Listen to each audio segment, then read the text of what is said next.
We're in Saturn Valley. I just finished purchasing a bunch of items.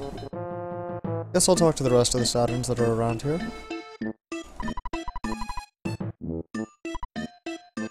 Bad stink behind falls. How about that? I've got a random roach over here. For some reason, enemies spawn in this area. I don't want to say that you can ever actually reach it, but enemies spawn there. We've got these short ladders here that we can't actually get up to. This is important later. Lots of good friends taken behind falls.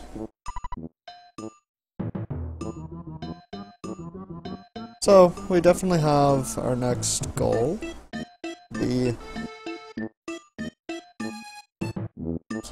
Which would be to get to the Grapefruit Falls and save the Saturns that have gone missing.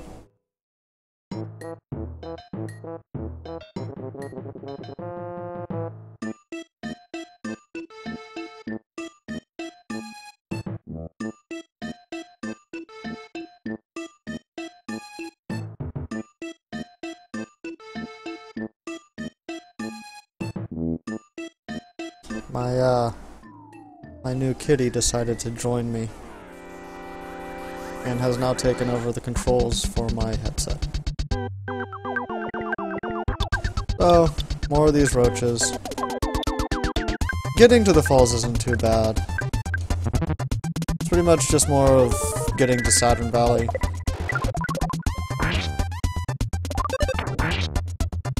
There we go, roach down. So, that's not going to be too hard. Now, what's behind Grapefruit Falls doesn't usually cause any real trouble. There's some bizarre enemies in it, but there's bizarre enemies everywhere in this game, so...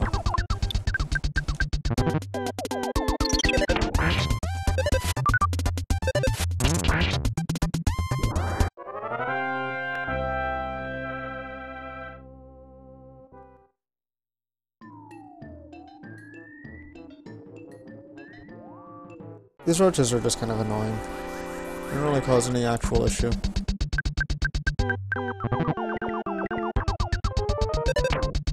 Yep, there we go. Cat decided that I didn't need to hear the game anymore.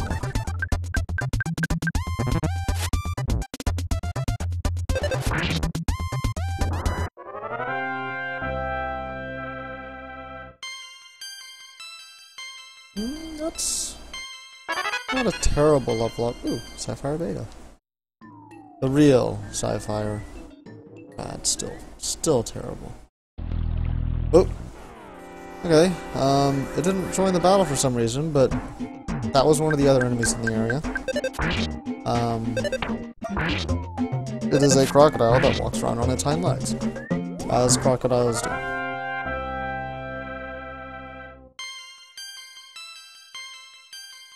I queue up, hopefully. Yay, back attack.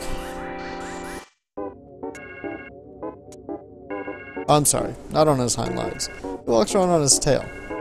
Again, as crocodiles do. Oh. We will go on ahead and slap down Sapphire Alpha. I don't want to burn through all the PP that Beta would take.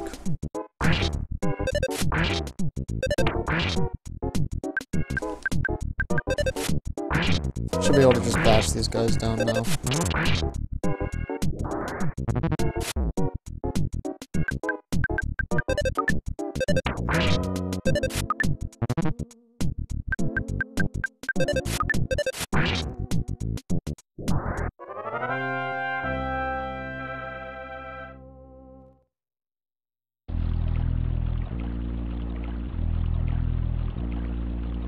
Now, these crocodiles are not super interested in me.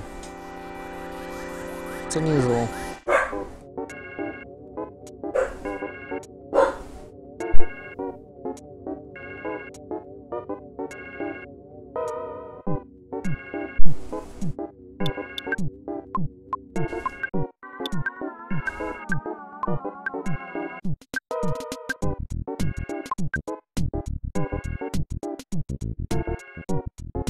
Okay.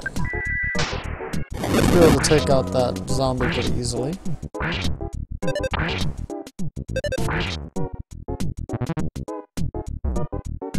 Oof.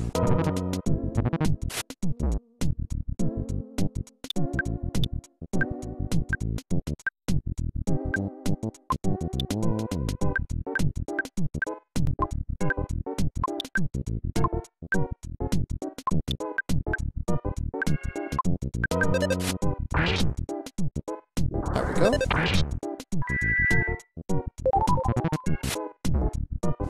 Yeah, these crocodiles, they can hit pretty hard. It's unfortunate.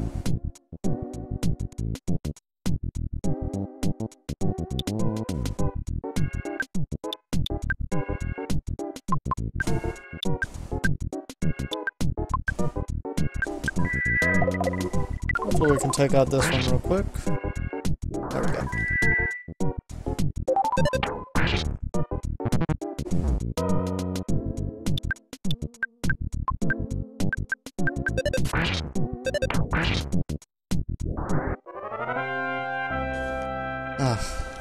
Did not like how hard they hit.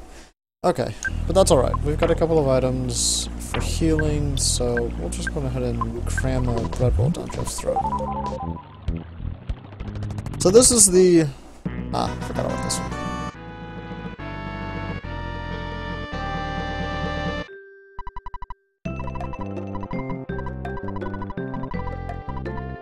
And Fuzzy Pickles.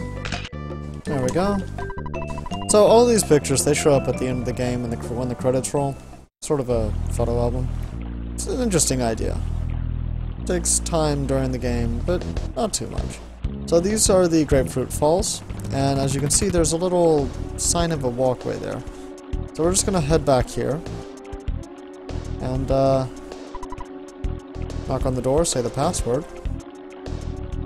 And now, the trick is, as one of the Saturns said, you wait for 3 minutes. So, this is where I will put down the controller completely and wait for 3 minutes. This is kind of annoying part of the game. I don't know exactly why they did it, I guess just to mess with you. If you don't know to wait for the 3 minutes because you didn't talk to or didn't pay attention to the Saturn that says it, or if you even just like think the 3 minutes is up and accidentally bump the controller, you have to start over. It's really annoying. But as long as you just put down the controller and don't mess with it again, it just works just fine.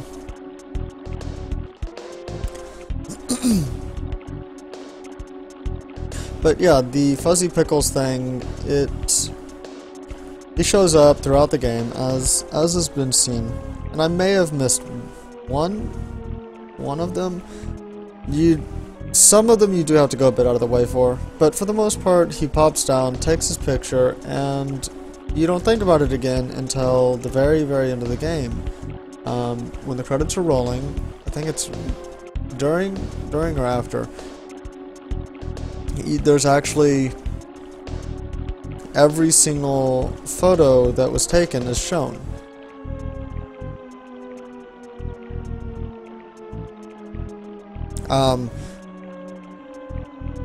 Most of them are required, but if I remember correctly from the speedrun that I watched, you can get through the game when you glitch it without ever once encountering Fuzzy Pickles.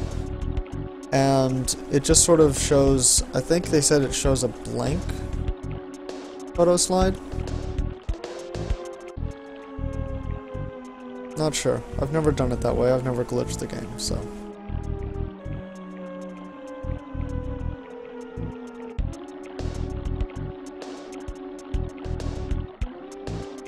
Little kitty has calmed down and isn't messing with my controls anymore, so that's good.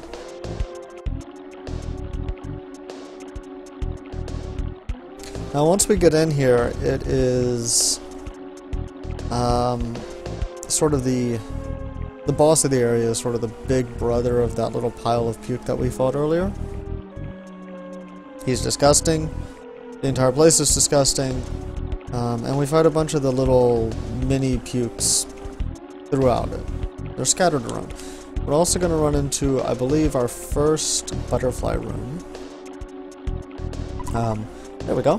Which I will use as a healing point. Uh-oh. There we go. Clicked off. So, we're inside this place now. As you can see, it looks pretty industrial. Safety first. So, we already see one of those piles of puke.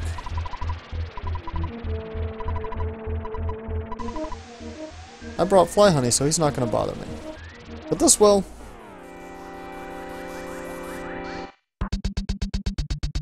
Looks kind of like a tomato with legs. They die very easily. They're sort of an upgraded version of the attack slugs. At a certain point, you can just hit them with, I think, one of the fire. I think Sapphire Beta. Paula's. The real one. And when you've got like 5+ on the screen, because they come in swarms that big, just kills all of them. You get a huge pile of experience points off of it. I think that it's a nice touch that they put enemies like that in this game, so that, you know, say you're a bit behind the curve on levels and experience, you can just find that enemy type and hit it a few times, and you'll probably be caught up.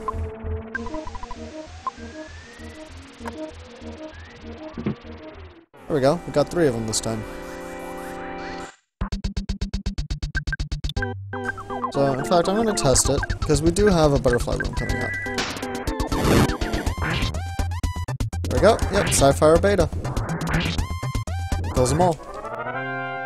Nice and easy, doesn't take that much PP, and 1,300 experience points off of 3. So, my level is about par for the course right now. Maybe a little bit low, but mostly fine. I'm gonna head over here. It's a little bit laggy, as you can see. These guys all want to be Master Belch.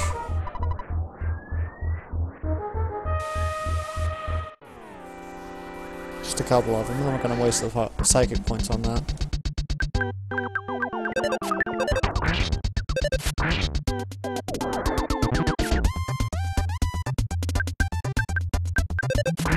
Easy enough to defeat. No big deal.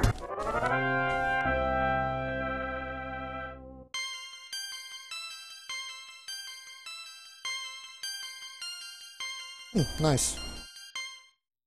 Paula needs every point of hit points that she can get. I think I might have skipped something here.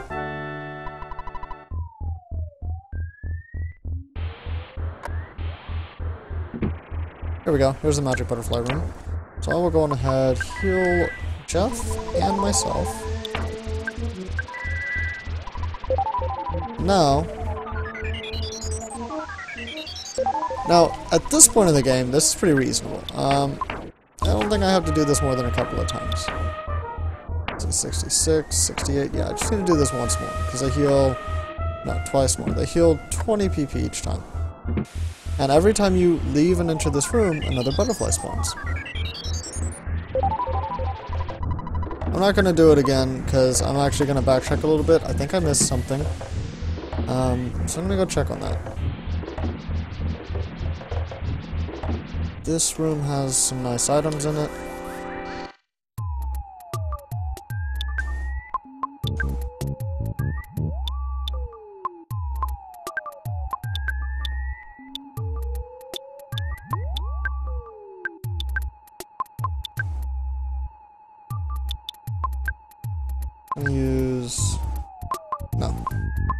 I'll have her, let's see, freeze didn't work. I think fire worked on him.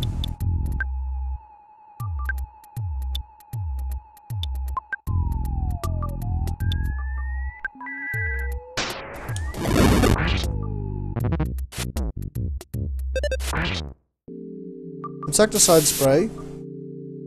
Ah, he used it on the wrong thing. Insecticide spray does massive damage to insect enemies, predictably.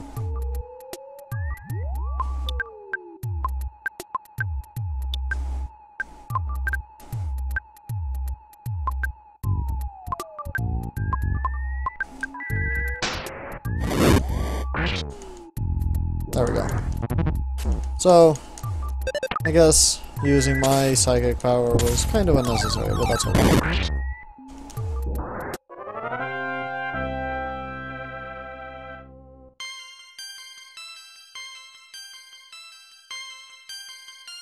Cool. Okay, we're gonna pop in here, use those invincibility frames.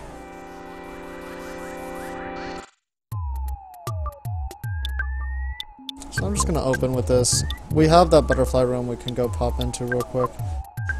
I mean, it's not like I want to bore everyone with going in there over and over and over, but it'll certainly make this part go a lot faster.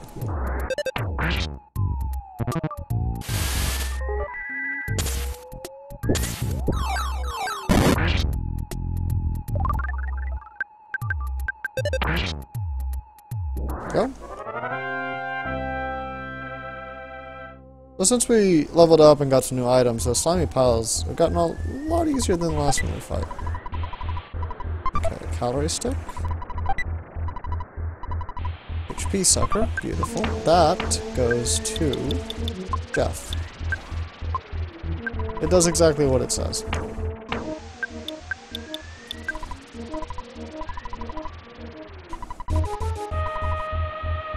So Jeff can use that over and over. It's one of his reusable items.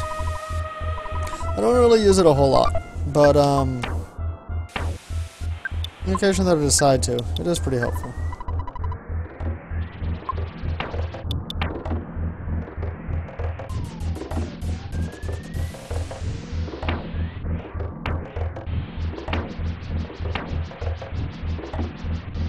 So I guess I've never really gone over the stats in this game. Offense and defense are self-descriptive. Speed as well determines your turn order. Guts is critical hit chance, and I think also multiplier. I think the other multiplier is set. Vitality is essentially endurance, if you're familiar with other RPG systems. IQ is intelligence, and luck is luck. I don't remember exactly what luck does. Vitality determines HP, IQ determines psychic points. Within ranges. Because a lot of it is still up to chance. And so we're going to give Paula the Vitality Capsule because she gets very little throughout the game normally.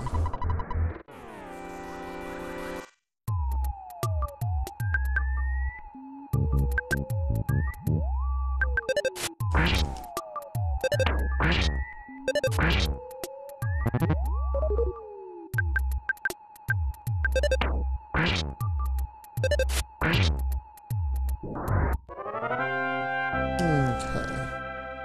Should be able to use the invincibility frames to get past these flies, which I don't really care to fight. Come on, yes. Oof, that's unpleasant. And one of them followed down. I did not realize they could do that.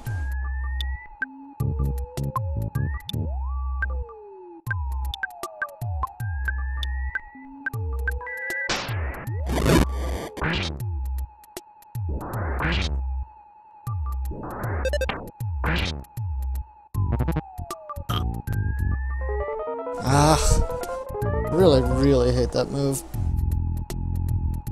It's extremely frustrating to deal with. Hopefully we can just get it.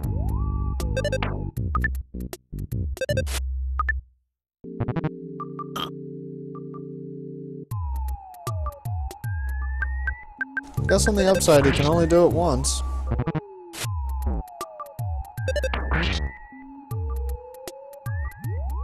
Oh, no.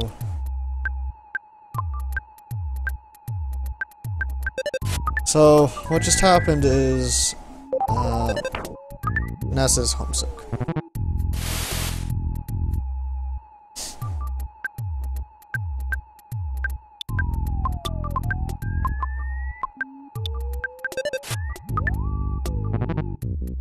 Homesickness is frustrating. The only way to cure it is to call your mother and speak to her.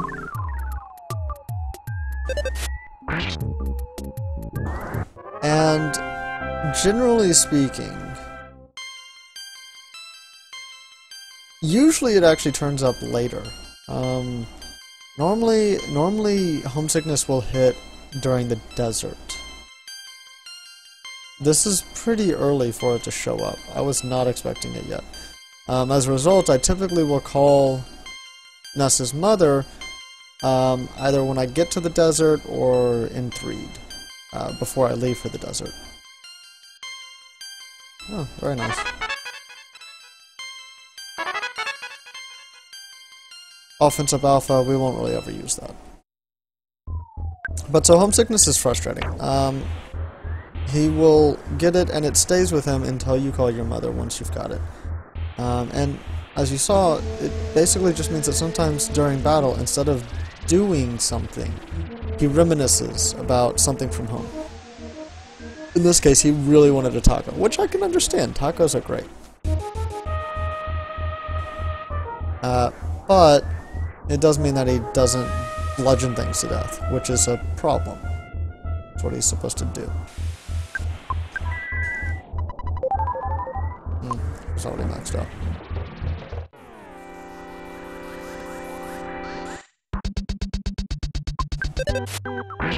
Just going to make use of the autofire function.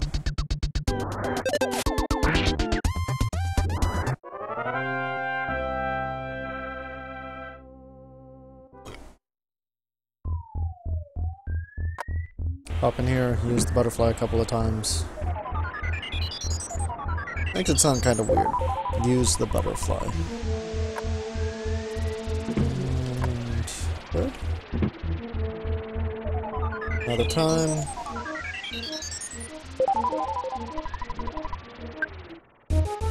That's fine. Again, I'll be back by that shortly, so not too concerned. I don't need to max everyone out immediately.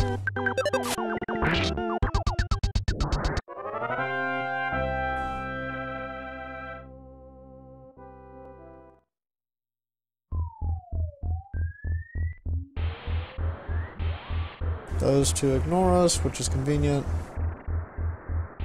Oof, that's quite a few. Which is possibly a little counterintuitively excellent.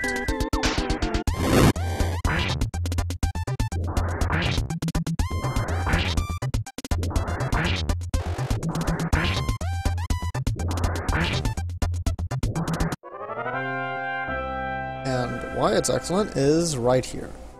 2,600 experience points. Okay, we're gonna pop down here because there is a room down here.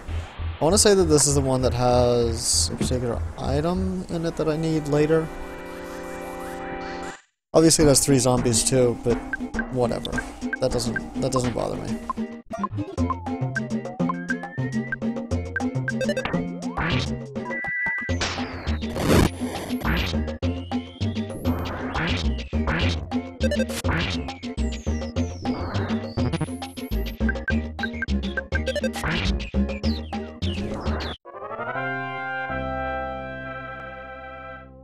See, for a little bit in this game, things are pretty easy.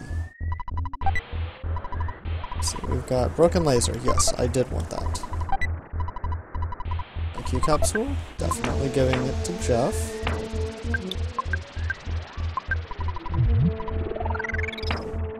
As said before, he uses his IQ to determine what items he can repair. So the higher it is, the better. Okay, now that we got that broken laser, we're gonna go back over here. We'll hit up that butterfly room one more time. And then I want to say that the boss is actually right after that. This is a pretty short area.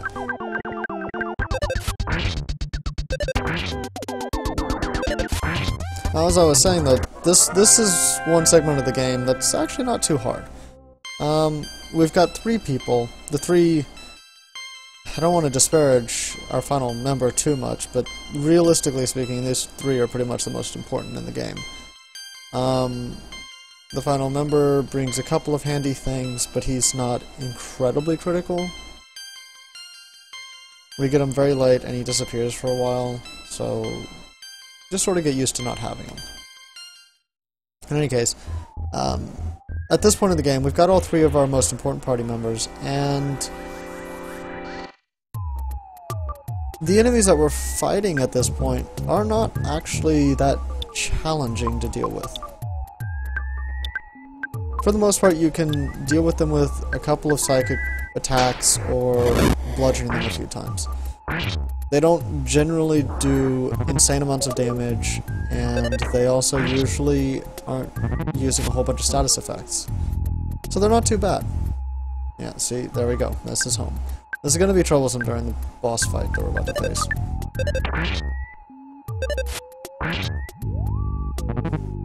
But so until partway through Foreside, which is actually a fair ways away now, even now,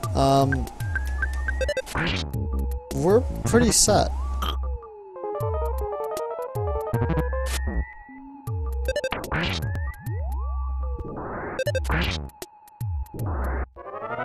We could still run into trouble, but it's a lot less likely than it was previous to this.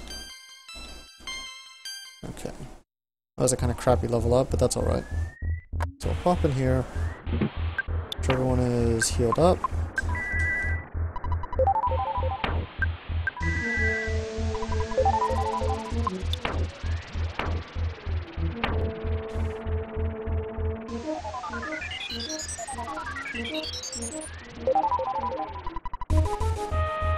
Okay. Apollo needs 2 more times. Visiting the butterfly.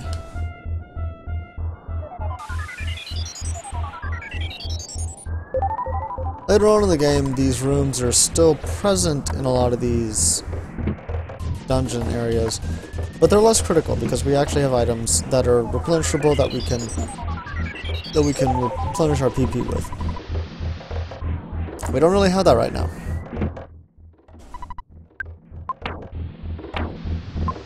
All we have is that one Psy Caramel, and it's not replenishable. So unfortunately right now, that room is pretty critical.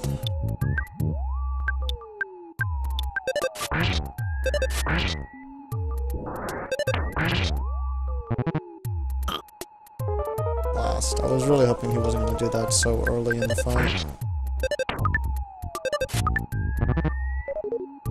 Ugh. Okay, I guess we're doing it this way.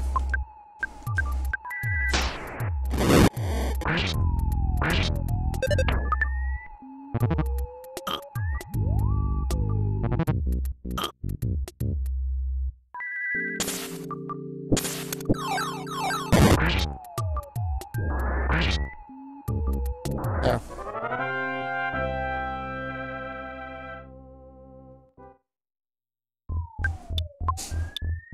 So, Ness unlocked Psi Healing Beta, which can actually cure the uncontrollable crying.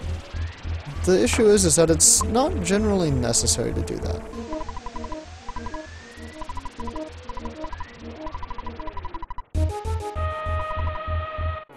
Yes, we are indeed very suspicious. In some ways this is nice. We're not going to have to fight those flies now.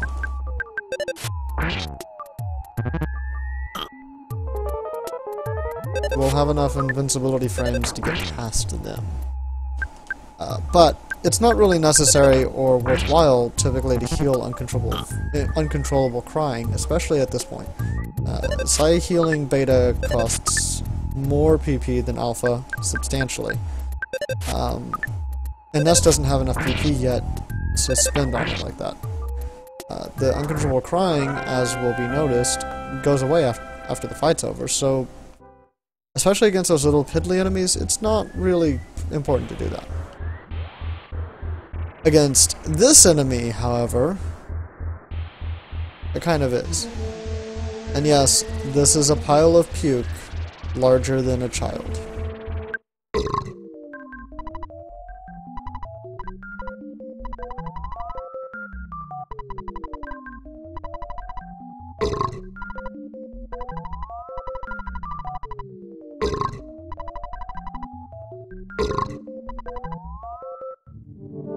Lovely sound effects.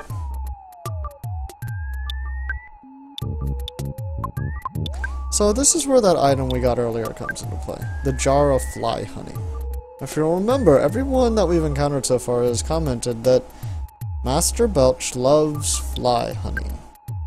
And we can use the fly honey in battle. How about that?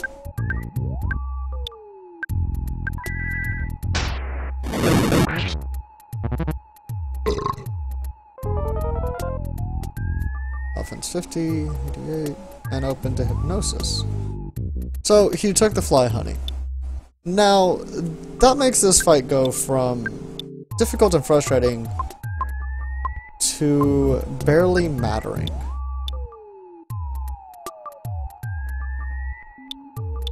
We are going, I think that it's healing beta to cure nausea. Each of the healing moves heals everything that the prior one does, and some. So, when all else fails during battle, just use the highest one that you know for sure fixes whatever you're trying to fix. Or you don't mess up, waste a turn. Wasting a turn is worse than wasting a few extra PP. Than using a couple of unnecessary PP. You'll also end up wasting extra PP, which is terrible. So I'm gonna try Freeze Beta. I don't think that it works on him for shit, but oh well. And I'm gonna shoot this bottle rocket at him. So nausea is kind of like... oh, good. Nausea is kind of like poisoning. There's a lot of poisoning type things in this game.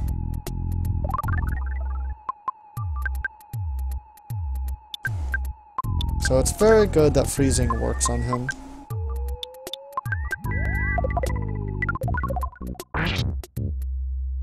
There we go.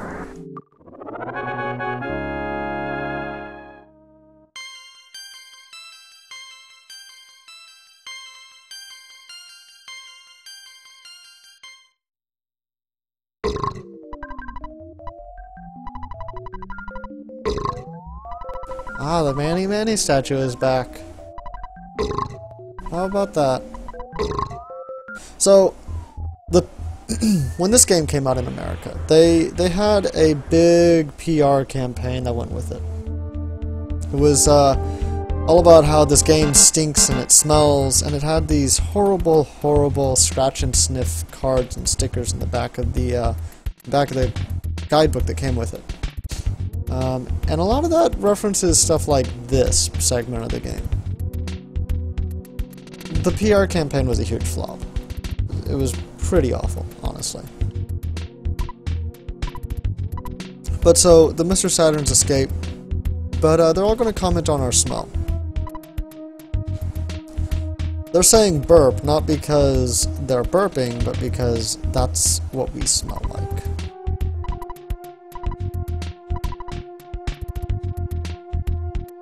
Yes, indeed. Stinky PU.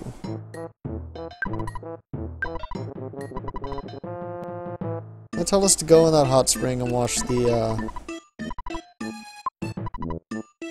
barf off, which we're going to go ahead and do. You just sort of come in here and walk around in a circle, and it washes all off. There we go. It also heals us. Completely. Oh. Doesn't heal the PP.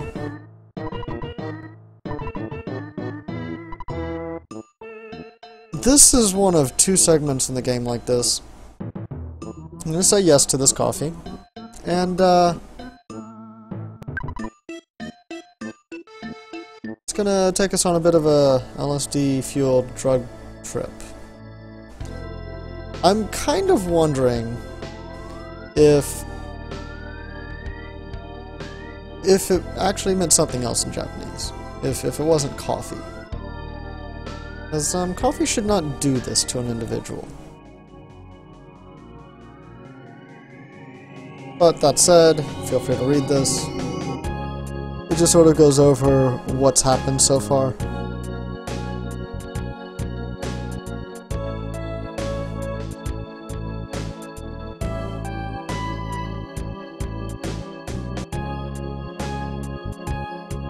It's mildly touching, kind of entertaining. And we will encounter another segment like this much later on in the game. But those are the only two.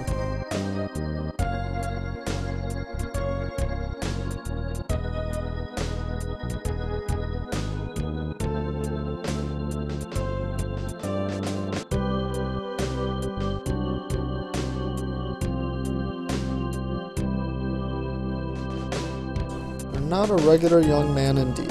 Most regular young men would not run around bludgeoning things to death.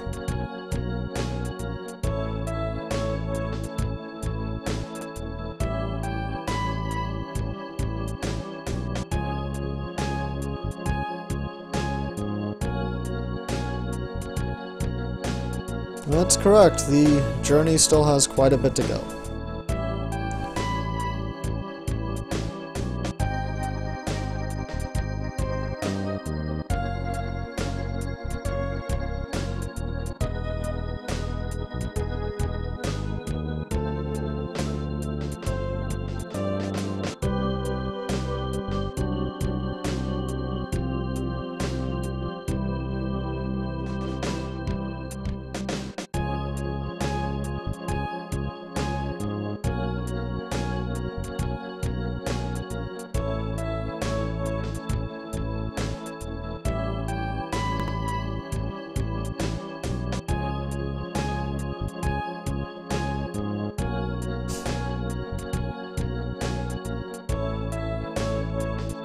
That's true. We're going to a desert and then Foresight. They do sort of skip out on something that we need to do first, though.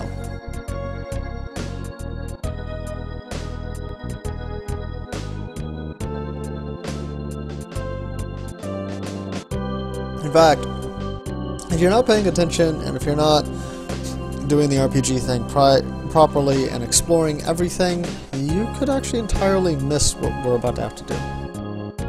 No, I mean, that's not too terrible of a thing. You can always just come back later. But typically speaking, I'll just go ahead and do it right now. There is your sanctuary location through a cave. Sometimes I think that you are supposed to skip it for now. It's a little bit of a tough fight, but generally managed to pull through it just fine.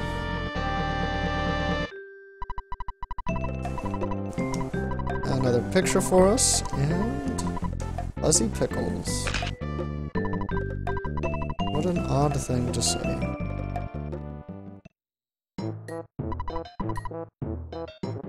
What this? Ding ding. What this indeed. I'm gonna go, I know that we've got, oh no, it still didn't restore our PP. How odd. I thought it did. So we're gonna go down here before we go and deal with that. So that Saturn promised us things, and indeed we get things. First though, I need to empty my inventory a little bit.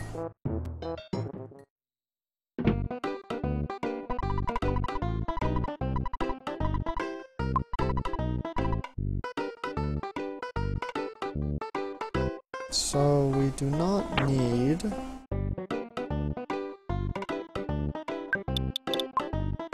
the rust promoter.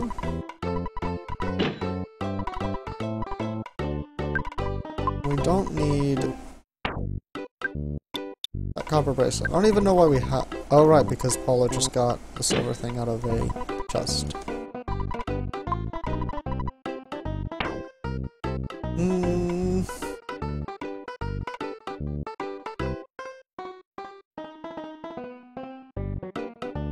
We're going to keep all that.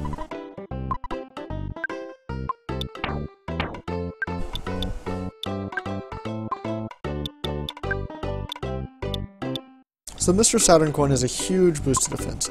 If I remember correctly, it also gives you protection against certain status effects. Ah, luck. But either way, I'm going to give that to Paula because her defense is so low.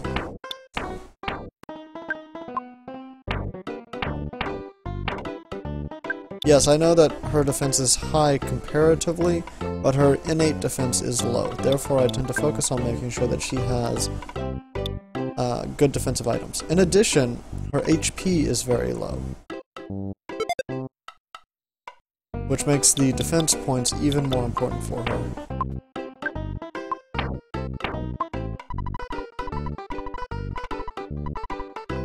So this time I'll remember to actually sell the thing that I unequipped.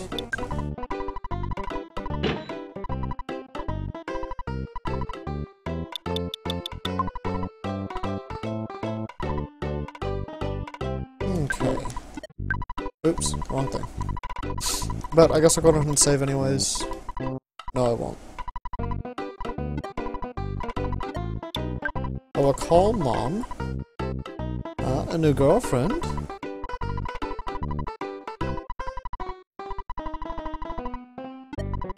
And?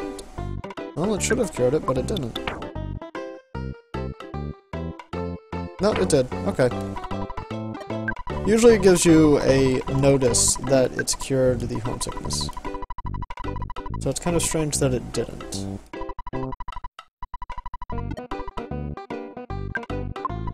Now, finally, we will call this Cargo Express.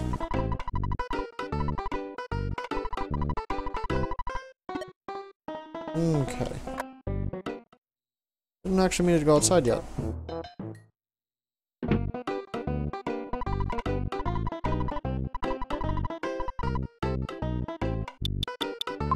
Oh. At a certain point in the game, the Saturns store starts to sell more.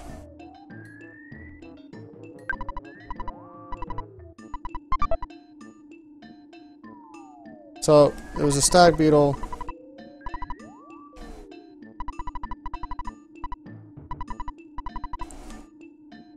Stag beetles aren't super useful, but they're not too terrible either.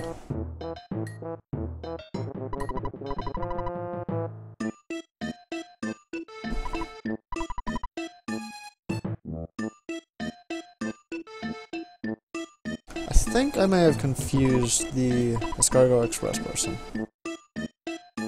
That can happen sometimes if you go through too many areas. No, there we go.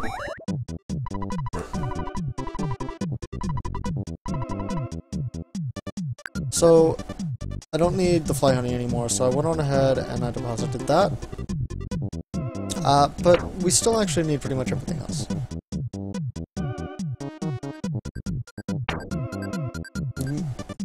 Yeah, we still need all of this stuff. So, I'm going to just go on ahead and let them take that. As you can see, there's more Mr. Saturns in the village now. Those are all the ones that we rescued. How nice is that? That's the hospital. I need the hospital. I'm gonna go on ahead and use the hotel, partly to heal, partly because I think that Jeff can repair a couple of items. Now this hotel is free. Yes, excellent. Slime generator. Since this hotel is free, I'm going to sleep here a couple of times just to make sure that Jeff has fixed everything that he can. Beautiful.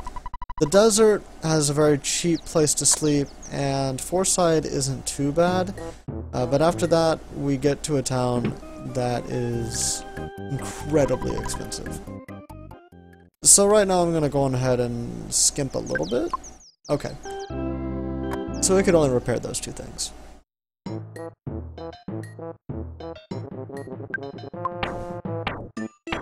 Now, the defense spray we're just going to sell. It's worth money, and it's just not that useful. The slime generator, on the other hand, sprays a sticky substance that stops the enemies from moving. Reusable. It pretty much freezes them for a single turn. It seems like it might not be too useful, but given that you can use it over and over again, it's actually incredibly useful. Ah yes, the cave.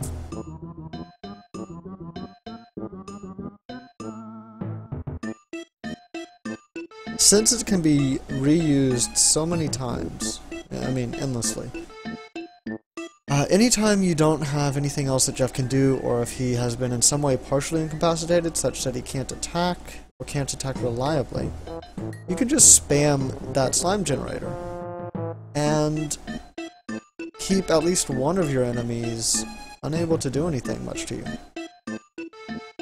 Okay, so we're gonna pop in here. Like I said, it's kind of an unpleasant place to go through, but we'll manage. I've never been entirely sure if you're supposed to go somewhere else first, but I've always managed this.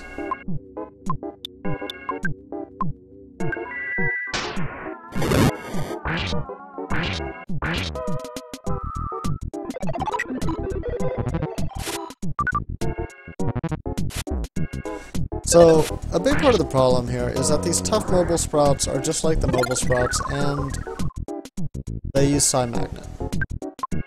It's incredibly frustrating.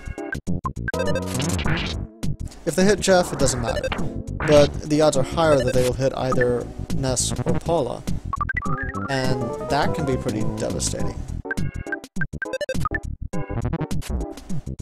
So he put me to sleep, and that's an issue.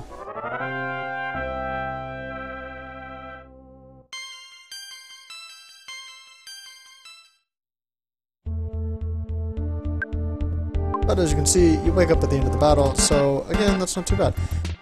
We've only really run into one status effect that lasts past the battle. There are more of them. And some of them are pretty unpleasant.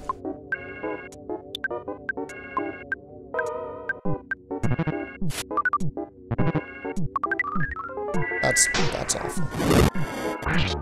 This is one of the reasons why this area is kind of difficult. Not terribly hard, but... oh. Come on, come on, come on, come on, come on.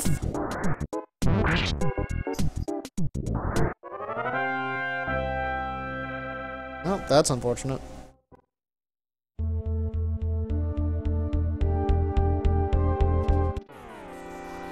That's even more unfortunate.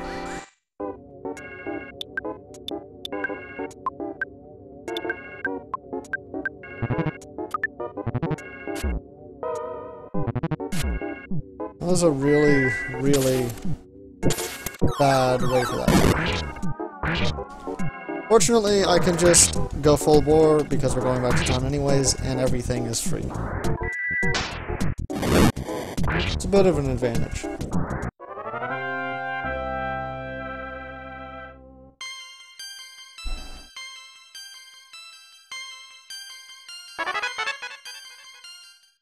Now we have Psi Magnet Omega. Now those mobile sprouts aren't so bad. Now that we can do that, even if they hit Paula, which is usually unfortunate, we can use Psi Magnet Omega or Psi Magnet Alpha and get it back. If there's multiple of them, we can use Omega and get it back and then some. Odds are I'll have to use that in the coming boss fight. Because this is one that, to get to it, we're going to have to burn through a fair amount of psychic points. There we go. Saturn Village has some pretty good perks. Something to be said for subsidized healthcare, I guess. Okay. Let's try this again then.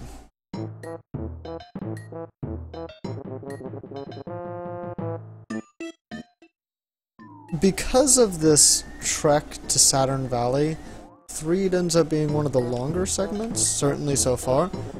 Although 4 side ultimately takes a lot longer, as we will see later. All because of that Manny statue.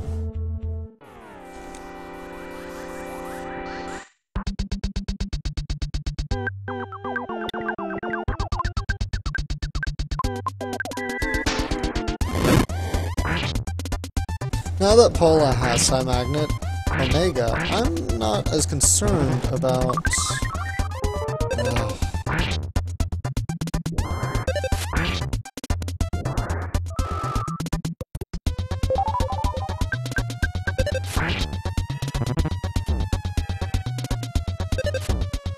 See, that's the problem with feeling funky.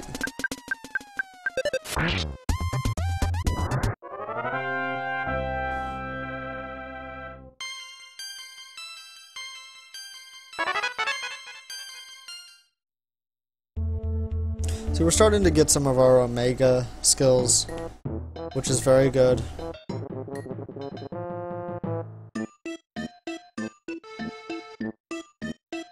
Those are what start to really make battles fly by.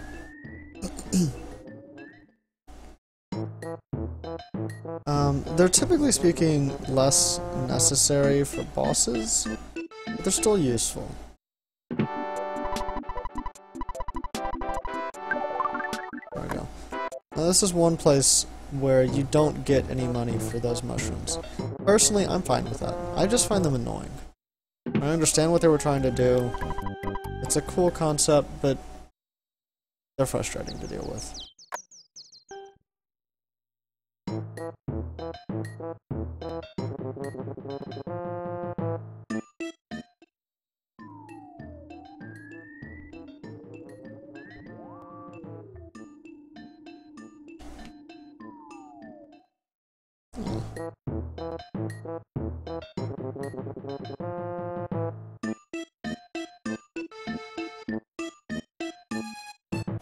Kitty decided to join the stream again. Okay, now we got a couple of Randbirds. I don't know why they're called that. Strikes me as kind of odd, but whatever, I guess. They don't worry me anywhere near as much as those mushrooms do. They have the potential to hit kind of hard, but they're susceptible to fire. And they pretty much just put you to sleep.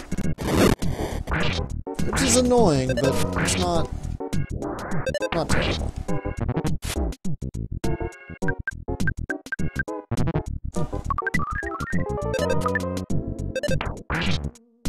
I am gonna need to get Jeff some better defense items as soon as I can.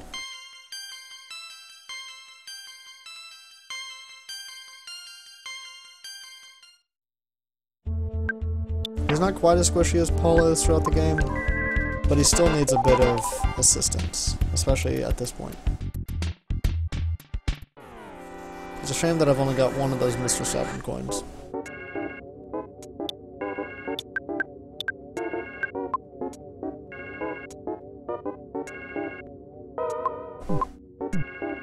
But at the same time, it would be pretty broken if I had more than one.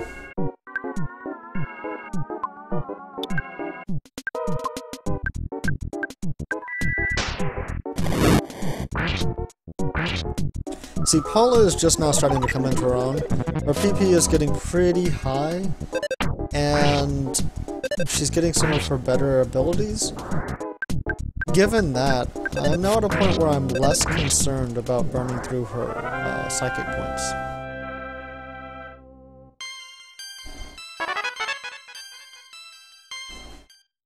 You might see me use Scythe Thunder eventually, but it's unlikely.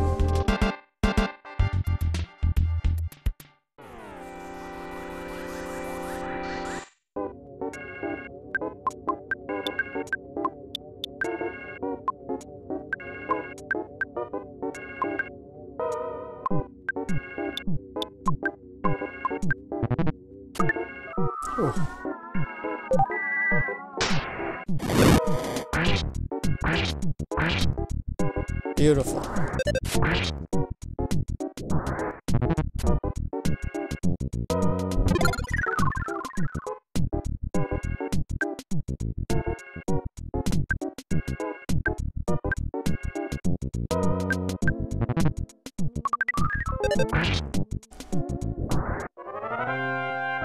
And the other thing that's going to make things a lot easier is that Jeff is starting to get his useful items, which starts to make his lack of PP negligible.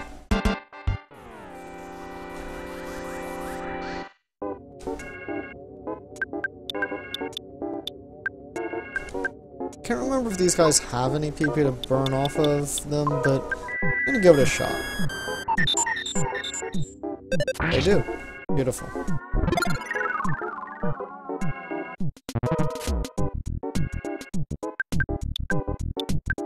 So, Side Magnet Alpha and Omega are both free. So if you ever run out of PP in battle with Paula, you can still potentially make use of her. Now, later in the game, she has so much that it's not generally sufficient to just try and subsist entirely off of those, but they can get you through a shitty situation, at least.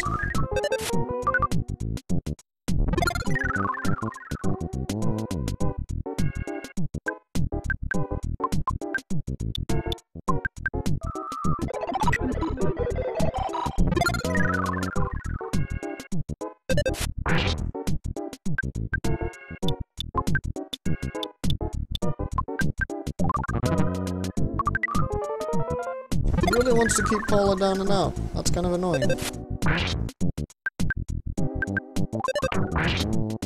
There we go.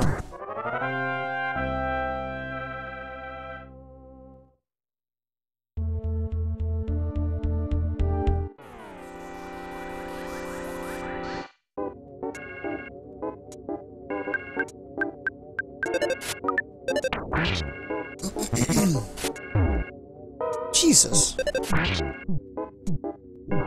See, again, that's one of those useful functions of the rolling HP meter. Any other RPG, that would have been really bad.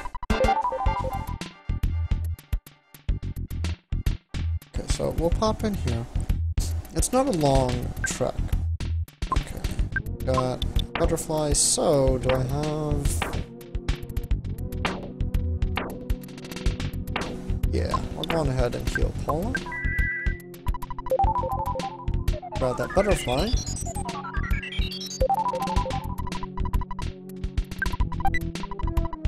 And a coin of slumber. Now, we're starting to see the coins. These are mid to late game items. And they typically all work about the same, but just to different degrees.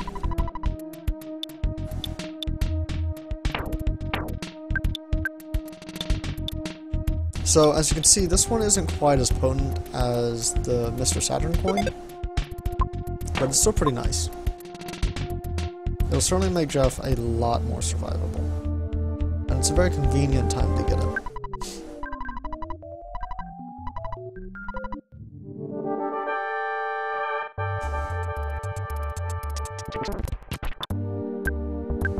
So, like with other bosses, especially your Sanctuary bosses, I'm just gonna go all out. There's no particular reason not to. After your Sanctuary bosses, you always get to fully heal. I tend not to use Hypnosis too much. A lot of the time, it's largely unnecessary. You stand a very, very high chance of waking up the enemy that you hit, so I'm not gonna normally waste the time and energy on it. But I will certainly use Side Flash on them.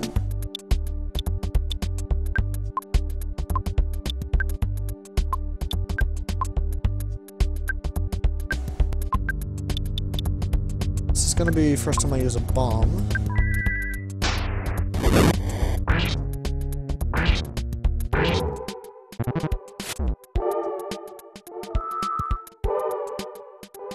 We want to take out these mobile sprouts quickly. This bomb will help us with that. The splash damage to the enemies around the target is lower than to the target, but that's fine.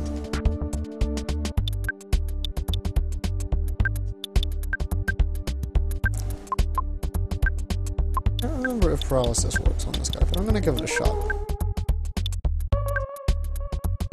He's already uncontrollably crying, so if I can hit him with both of those things, that will actually substantially reduce his ability to do anything that really hurts me. Again, I'm going to try freeze. On these earlier bosses, it seems typically not to work well, but it's at least worth a shot.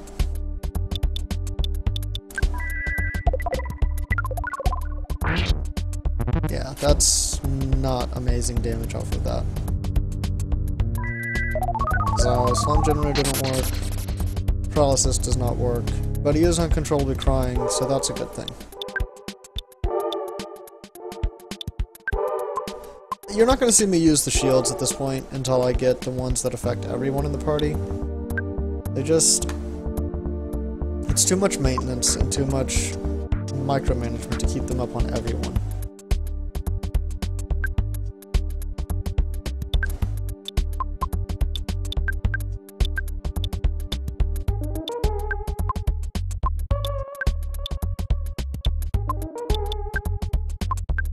Okay, fire because it's a plant. I'm going ahead and use the HP sucker. Okay, so it actually does about the same with fire as it does with the freeze, so I'll just use the freeze.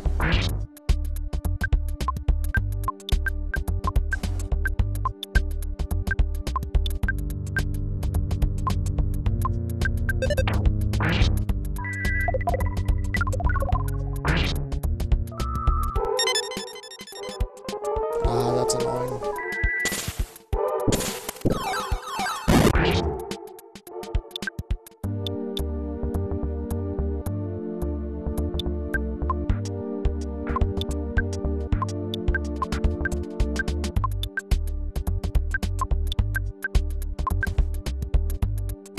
Now, since he's feeling strange, and he's not doing much damage anyways, I'm just gonna have him defend.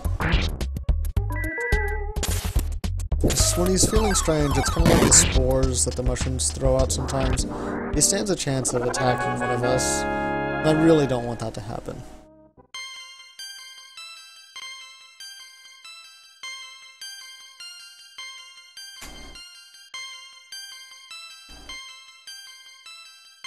Those are very good increases.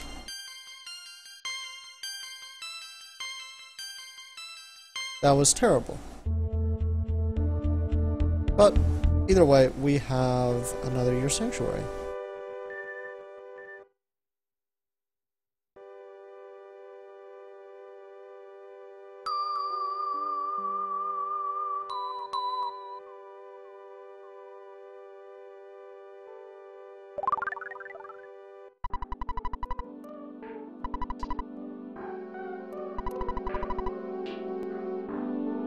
That is the Milky Well.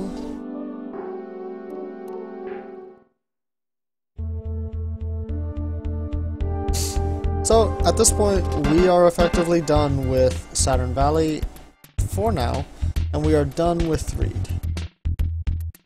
We will be returning to Saturn Valley in the future. Wow, I do not want to fight all of those enemies. But we have a ways to go before we do that.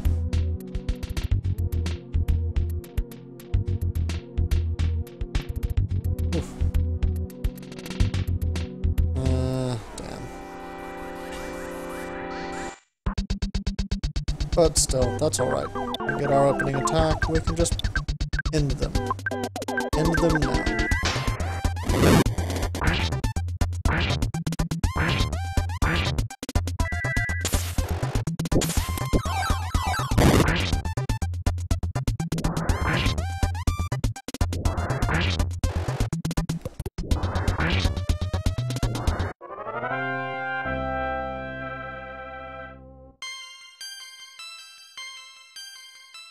Another terrible level for Jeff. He is, he's not doing too well. Man, RN Jesus is being a jerk right now.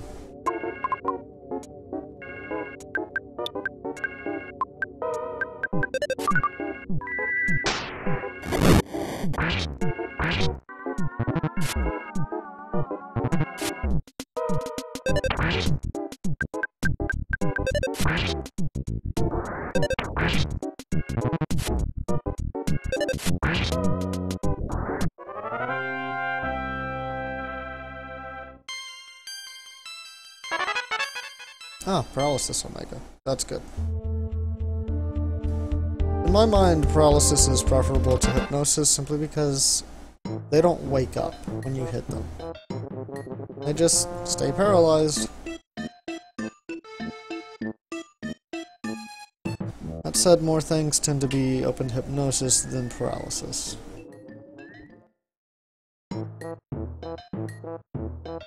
So, hop to that tree real quick.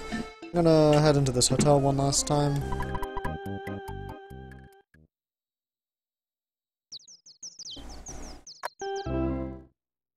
Nothing else gets repaired, but that's fine. And now we're gonna make our way back to 3.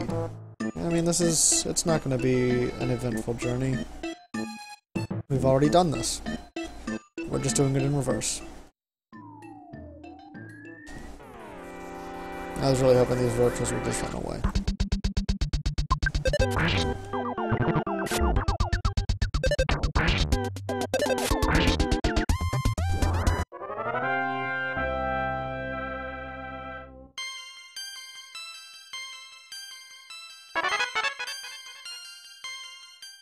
Theta. I think that's Theta. I'll have to check later.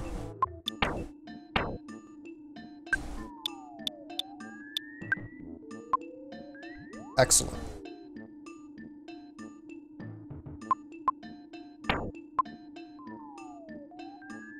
That's the one that affects everyone.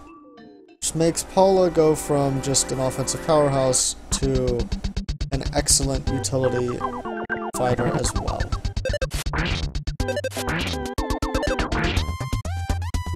We're not far from where we're going to start seeing enemies that use substantial amounts of psychic abilities as well. We've already seen a couple of bosses that use them sparingly, and pretty soon we're going to be running into a lot of both bosses and normal enemies that use them substantially as the primary method of their attack. Ah, right. Armor frogs.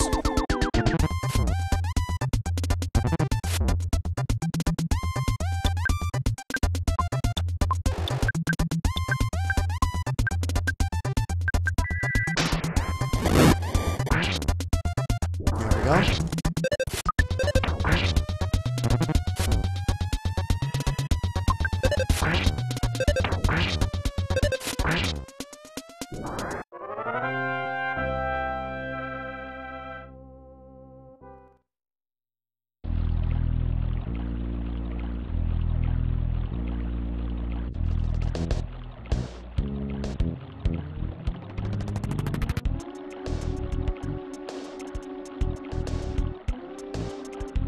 Now, while we will come back to Saturn Valley much later, it's unlikely that we'll ever see this particular stretch of terrain again. When we come back, it's going to be via teleportation.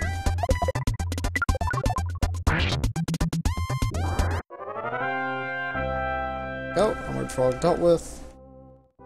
Well, I could have just used Alpha, but that's alright. Nah. I guess I'll grab it.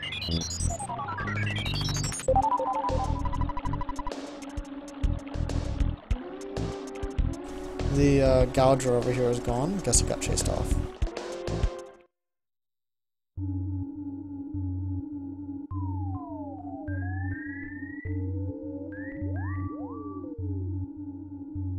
Go back to these creepy, glowy tunnel things. You'll notice that there aren't any zombies this time. And indeed, that we haven't seen any zombies since we killed Belch.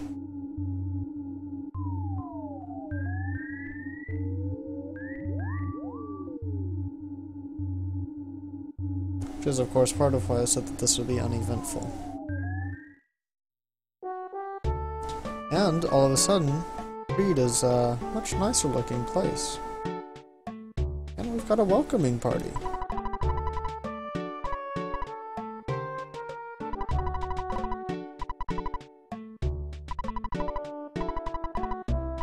And the buses can go through the tunnels again. How about that?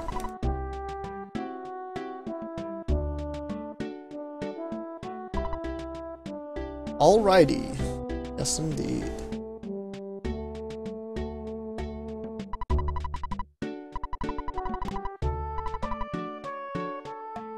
Urban type guy. If you say so, buddy. Sweet. Yes, we are heroes. Don't forget it.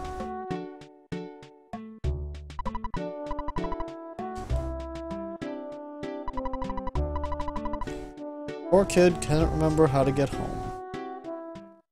Oh, oh, oh. Look at that. Fuzzy pickles again.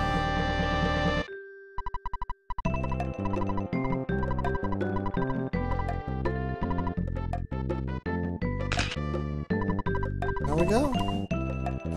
Fuzzy pickles. Making sure we remember our memories.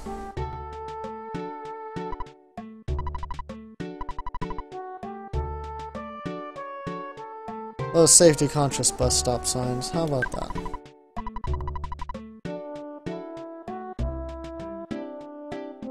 So, we're done with Reed now.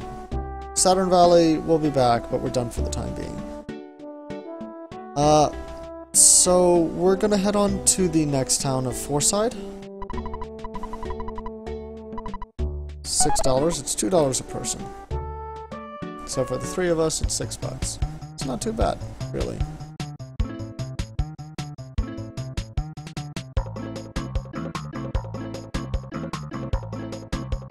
Got a catchy little tune going.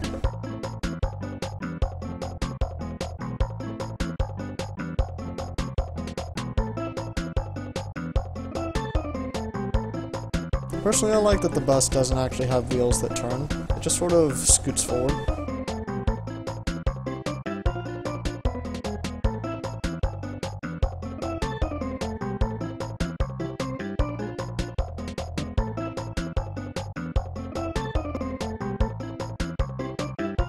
I do so like it when cacti advertise drugs.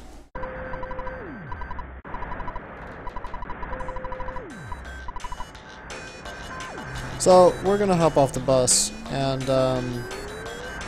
not sit in this stupid, horrible traffic. Now, notice that it's conveniently piled up in such a way that we cannot get through on foot.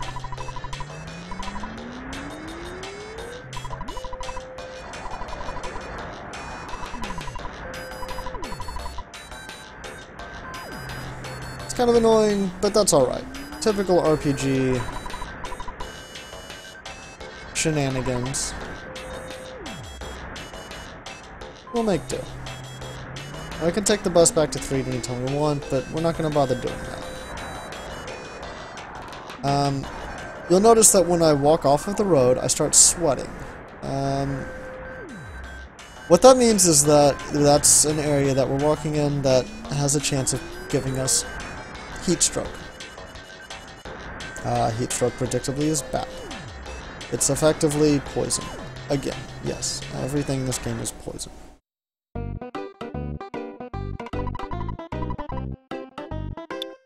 So we can go ahead and buy this wet towel, and that'll heal it. Picnic lunches are one of the first really, really nice healing items in the game. I may buy a couple.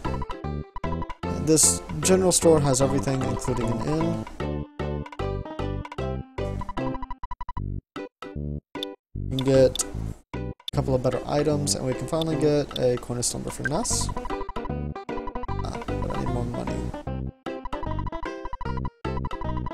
Conveniently, we have $11,000. How about that?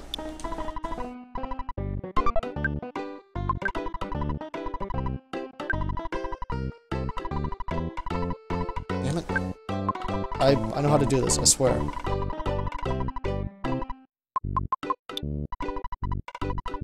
Okay, there we go. So that's kind of what happens when you go through and don't pay attention to your money ever. So I'm gonna pawn off these items, get the better versions. Paula gets her next fry pan.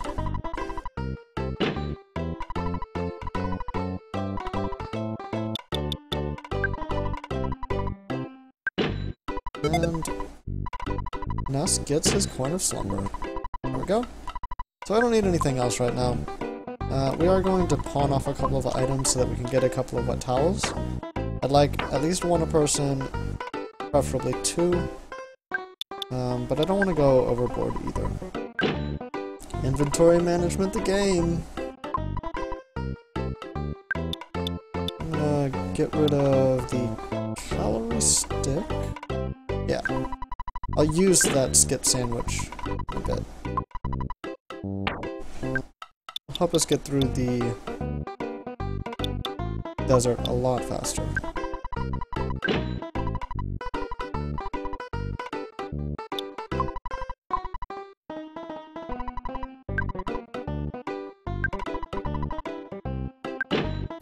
So the desert in and of itself isn't too bad. Really, it's just the heat stroke that's frustrating.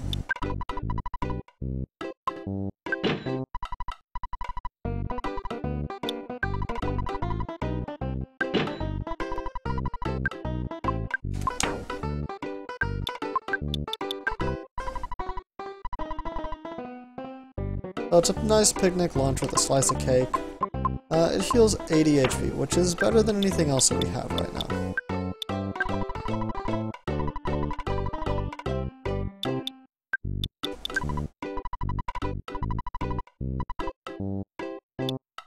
I'm probably just gonna burn that stag beetle in some random fight. It don't particularly need it. So the protein drink is 80, that's cool. 60. A cup of life noodles is an item that revives someone, or you can use it to cure just about anything, but typically speaking, you'll use it for healing someone who's been taken out. So, we will sell off a couple of things that Jeff has.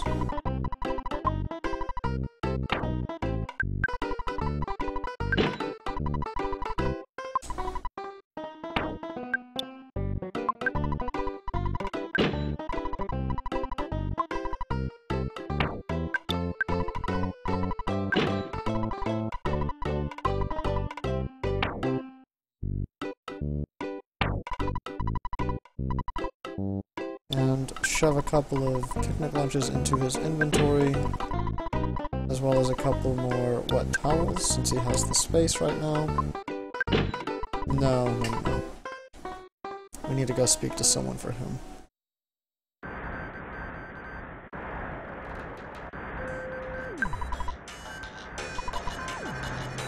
So I got an arms dealer just chilling out in the desert. He's got a zip gun for Jeff, so we'll make sure that Jeff has that.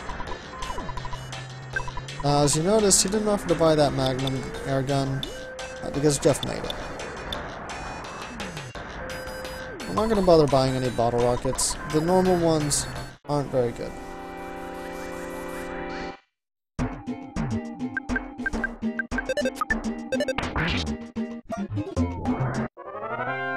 I don't know exactly why that mole playing rough is there. He's way too low level for the area. I assume that it's some sort of joke or reference to something for the dev team, but I don't know what. But he always spawns exactly there. Always. See it, we've already got heat stroke on someone. And it just hits you every time you walk. Jeff's got it.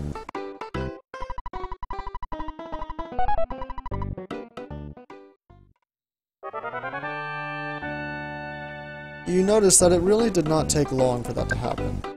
And, the hotel didn't clear it.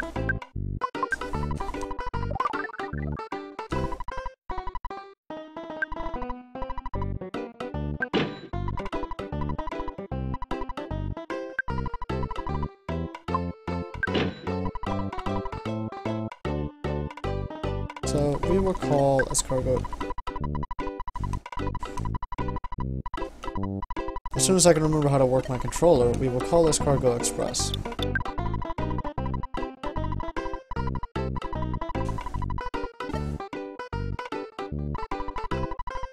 I'm also going to go ahead and deposit some of this money because we do not need to be walking around with just shy of $10,000.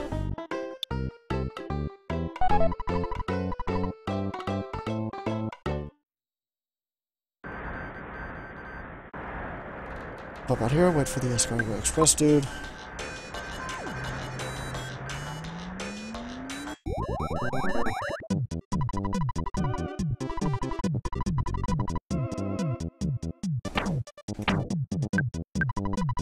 And shove the Magnum air gun in his face. There we go. It's one of the few times you can shove a gun in someone's face and not have them freak out. The other thing I'm uncertain of with this mole playing rough is, why he isn't an instant win. I mean, should be. But it's not. Oh well. Now this is sort of an odd little thing. It's a talking monkey. Well, no, it's a monkey, and Ness can just randomly be able to talk to monkeys.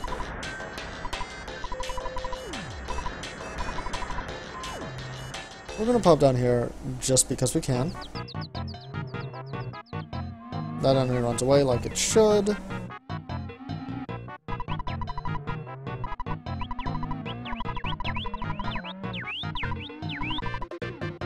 We are not to bother him. You try, and you get no response. That's cool. This tunnel system plays a role later on. It's a moderately annoying puzzle. I may have to pull up a guide for it.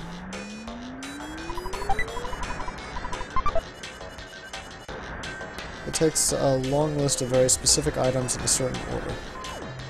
So,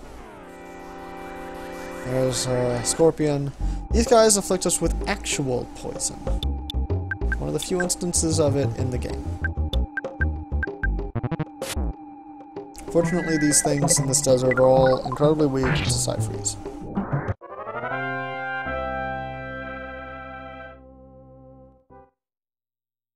We've got this couple here.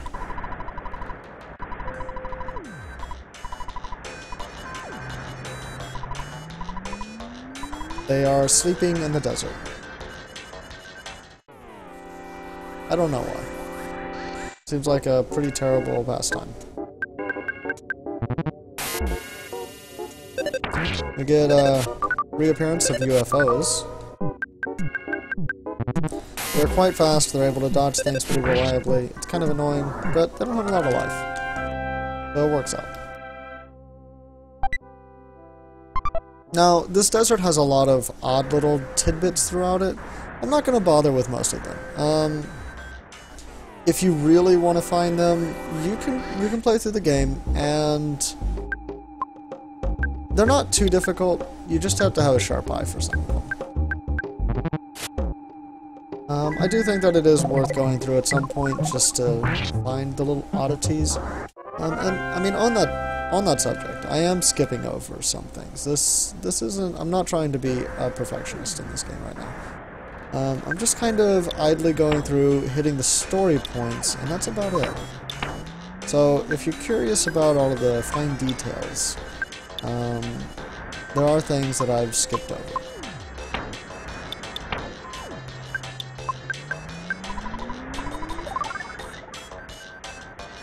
There are a couple of items in this desert.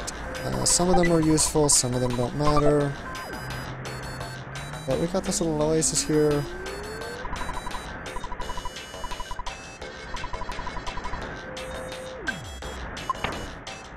I'm going ahead and use one of these skip sandwiches.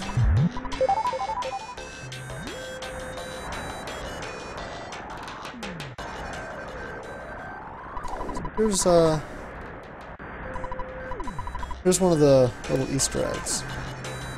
It's a single pixel of white. There's another single pixel of black. And they're sesame seeds that loved each other. The black one is somewhere far to the north of this, so that should give you a bit of a clue as to where to look. In fact, it's usually the white one that I have a hard time finding.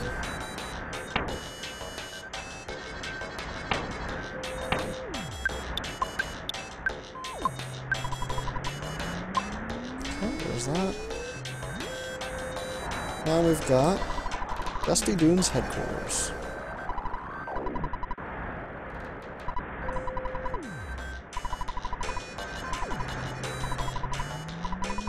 We've got another person looking for food, so we're gonna give him some. Conveniently, we just found a hamburger, so I'm gonna hand that over. He's gonna give us the gold if he finds it. Which, to me, is a pretty great deal. As you can see, the tunnel's pretty small right now. Nothing here. I'm just gonna head back out. Just felt like popping in. I'm gonna head in here. We can stay the night for free, which is handy, and there's a phone. And now we have a laser gun. How about that?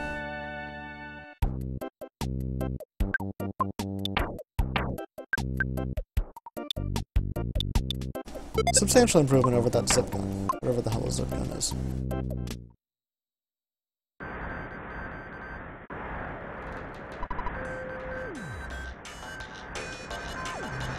So I'm going to go ahead and use the other skip sandwich. The desert is big, it's long, and I get really annoyed with the heat stroke.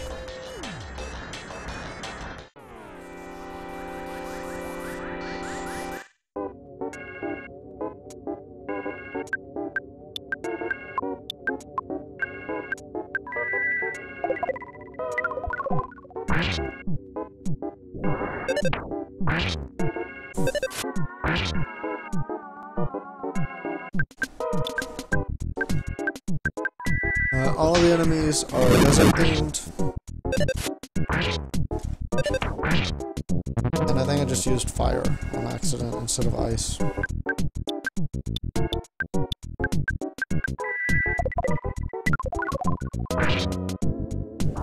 we go.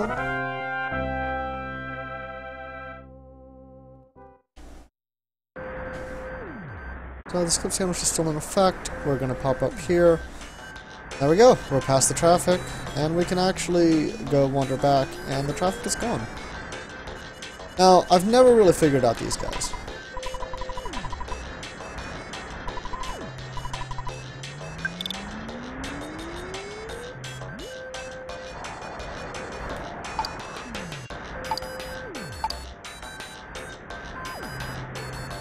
I don't know what they give you if you win, because I've never won.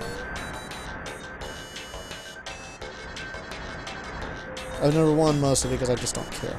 There's a short delay between when you when you hit the action button and when they stop spinning, but it's a predictable delay. So you can certainly figure it out, get it down, no big deal. I just never really bothered. So that's the desert, at least the first part of it. There will be 2 more trips back to it for 2 separate items that we'll need. But that's alright.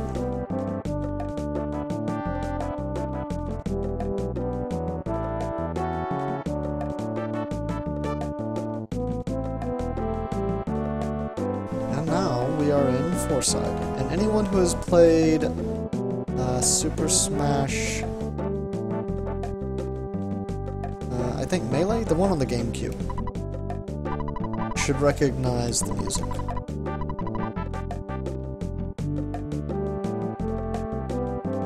So, this city is one of the larger ones in the game.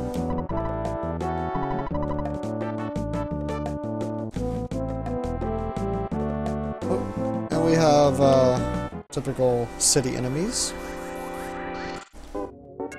Extra cranky lady. Not just cranky anymore. Extra cranky.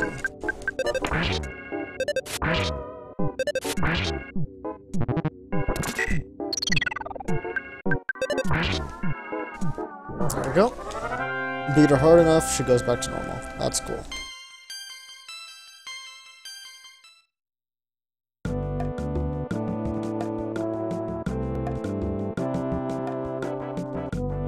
Got our Hintman. I know I haven't really pointed him out in most of these cities, but every single town has a Hintman somewhere.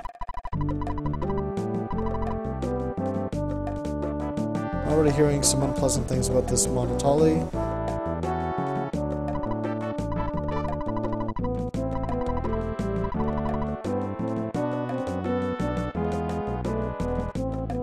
Oh, and here's one of the Easter eggs. Ah, no. That's the wrong one.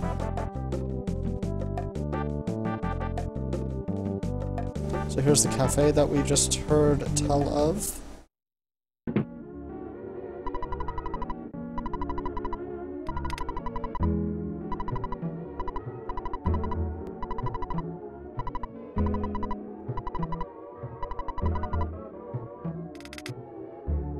We hear tell of Master Pokey again. Told you we'd hear about him a lot. I did not want to talk to him again.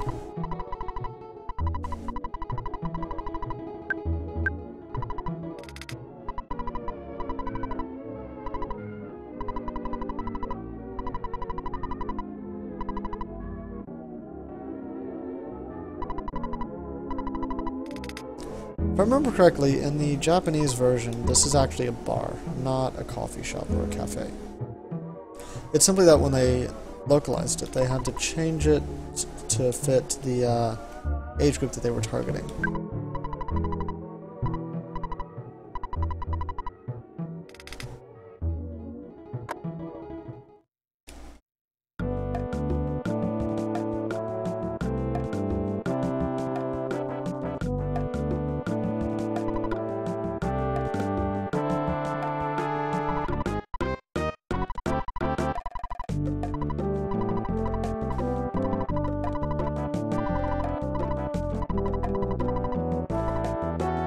Find my cappuccino. Again, you had to change that to localize.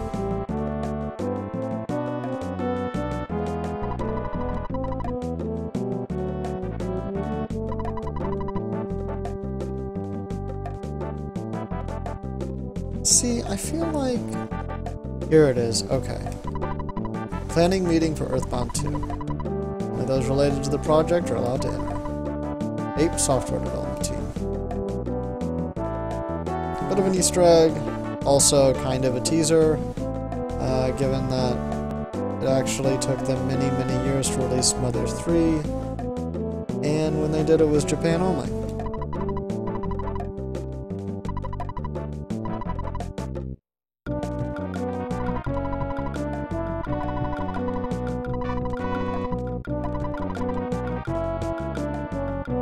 And go to Japan and live it up?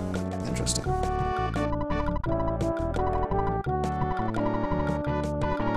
We've got a dude who went from nothing to everything pretty much overnight. First floor, bakery. Second floor? Second floor of the bakery. How about that? The safety of the citizens of the city comes second. How about that? So, we've got a big old department store here. We've also got some weird stuff back here. He's right, it is my place, but not yet.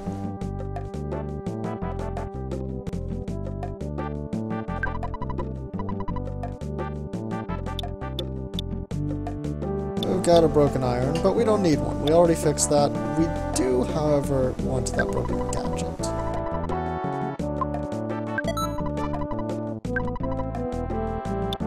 The rest of that is actually useful though.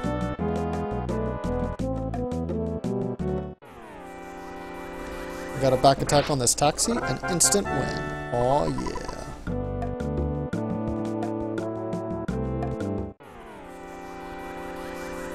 And again. On a roll.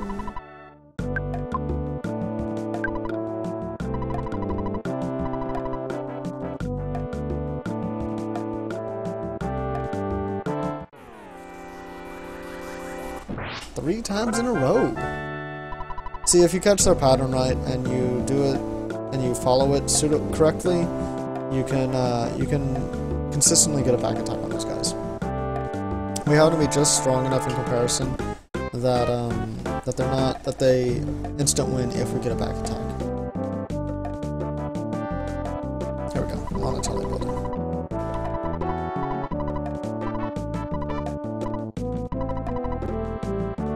That's pretty creepy, dude. Pretty creepy.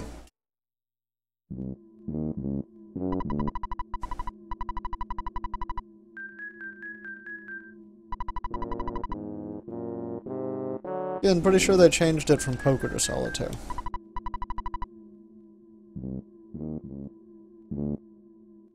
Now, this building plays a big role here, as does the department store. In fact, most of the buildings that we can get into in this place play a pretty big role. However, I think that instead of going into that right now,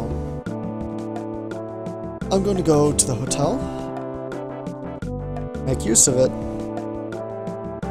and then save.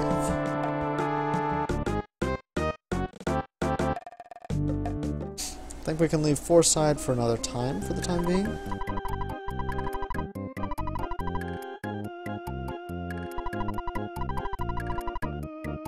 $225 a night.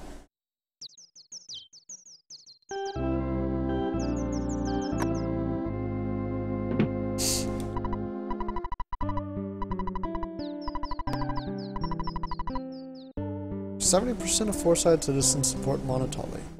That number will change.